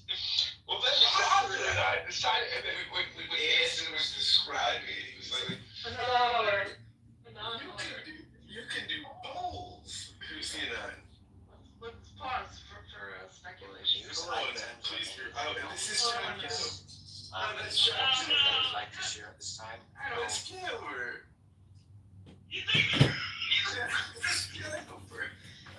I like what Michael said about John Scott. What is he? Is he the Andy Kaufman of Club? He is. It's amazing. I thought that was such a good reference. Yes. Yeah, it's amazing. It's a mirror. Did you tell that to John? I didn't yet. Is that him there? We gotta tell him. Well, if he's the Anon. Anon, we're happy to have you. It's just, standard message, Scott. I haven't had this opportunity yet because no Anons came to my patio. See, episode 300, do you think about this? This is the biggest non-thing you'll ever do. Biggest what? Non-thing you'll ever do. I mean... Well, I understand why you're probably saying that. But I don't feel that way about it. But I don't feel... It feels very important. But I feel like it's... I'm going to send an email to a bunch of the friends of the show, like Ed Watts, the top historian. I got like an email from his publicist. He's the top Roman historian in the country, probably. Ed sends me emails sometimes. Like I interviewed this American author and Ed was like, I love to hear your podcast. They said like people listen. Yes, like listen, Congressman candidate Kitover, listen to the podcast. John, we have something to tell you. I think you can hear us. Scott and I were talking with Michael Schmidt, who you may or may not know from this app, but he's a listener and a chat warrior, and also my husband. And So he was talking about you, and he goes, "Is he like the Andy Kaufman of Clubhouse?" Me and Scott were like, "Yes, yes, you just nailed it." Do you take that as a compliment, John? I mean, kind of. You know, he died prematurely, so I wouldn't want to associate myself with Andy Kaufman. We don't want that. No. He must have been He's a vaxxed. genius. He must have gotten the first dosage of the vaccines from his world-class doctor in Beverly Hills. Hey, Moderna's down. Did you get any today? Scott loves Moderna. I was He was in the truck. Yeah. About 10 cents of Moderna. Yeah, by the way, I'm a day trader now. I forgot to tell you, Scott. Oh, nice. I'm into day trade. I have a friend, Tom Bachman, my God led me to Christ. He's very into, he can help you. Yeah, because I have like $10. I'm like, I'll take 0.01. Today I did a mock trial. It's a black cat. There's a fire. And then, some people use spatulas, try to take it out. You know how we do it, right?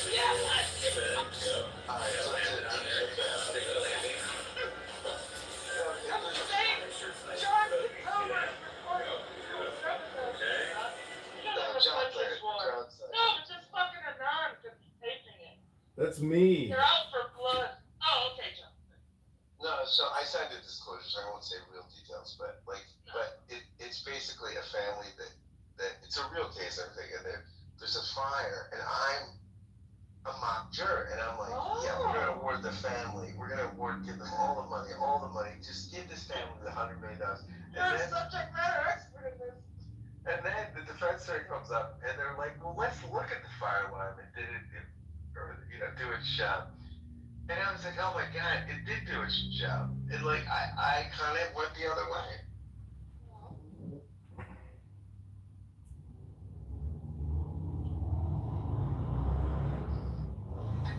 So I think it's very interesting. I thought a lot about my own emotions in the trial and my own, they were with the people that were wounded, and oh God, did anyone die? There were several deaths, a couple deaths, yeah. But then, when the lawyer responded, I thought, it made me think a lot about. So this is a wrongful death trial? Yeah, it's $100 million civil thing, and I thought, it's very. And I said this in the deliberation. I said, I think what's hard is that when something goes this wrong, we just assume someone is really to blame. That way, but sometimes the things didn't not work, and sometimes I think, and then just something tragic happened, and then we're in a place emotionally where we need blame placing, and I was ready to do it. Like the opening arguments, I was like, yeah, absolutely. They should pay $100 million. And then as it unplayed, I was like, yeah, that's probably what not. What are some of the other details? So you're saying that the fire alarm had battery, or it was hardwired, and it worked. What is the claim of the family? Why do they think they might have a shot of getting $100 million? Other than people died and got. Yeah, we really have to get into the weeds on it. Like the liability of it. Yeah, So you're saying you thought you'd be definitely on the side of the. I was with human, the people. The dead, but you were thinking, well, why should the fire alarm company be liable if? Yeah, it did. The thing is, if it worked. It did work. It did work. I was really convinced it worked. And all the reports and evidence and PowerPoints and yeah, it was really compelling. Like it was like it worked. But that doesn't mean it made me think a lot about how we assign blame, how we think about safety, how we think about yeah, it was really a profound, yeah, it was really interesting. I mean, Was it an accidental fire or arson? Interesting, because I thought a lot about this too. A lot of trauma around this. We don't know. We don't know. We don't know that it was a house with a lot of people, and we don't know. And also, Too many people in the house? well, who knows? But what my sense was, as I listened more, as my opinions changed, is especially because the testimony radically changed, like when they got a lawyer. So we saw the pre-lawyer, post-lawyer depositions, and I was like, oh, that's what coaching looks like. Yeah, it was really, yeah, it was interesting, and then we deliberated, and we're just Philly people deliberating, and some people are posturing, some people are posturing, and some people like me. Do you want to make a statement about capitalism and the corruption in the system, or do you want to follow your heart? So I think that capitalism is the corruption, right? Yeah. But as John Stewart would say, it's our operating system we've agreed on. Yeah. So until we change operating systems, right? Like all of us have adopted this operating system. Now we run it with different apps and different approaches, right? So some of us are people that. Oh my goodness. We are just so immersed in Yeah, we need answering. I find that very interesting because I wish I didn't cut you off on the details. Those are the interesting parts. It's fine. I wonder what like somebody said to me. Is it a oh, sorry, go ahead. So there was a group text of about, and the people involved, but two guys, white guys, and one guy said, this country, there are two parties, and they don't understand the Constitution. And my response to one of the participants on the phone was, I don't know that that's fair or real. Like, I think we have multitudes, right, of the country right now. And some are libertarian, some are more. The Constitution has to do with this. Right, exactly. Like, some are more center-right, some are more equal opportunity on the left. Some are more equal outcome on the left. And what is this, the Constitution has to do with any of it?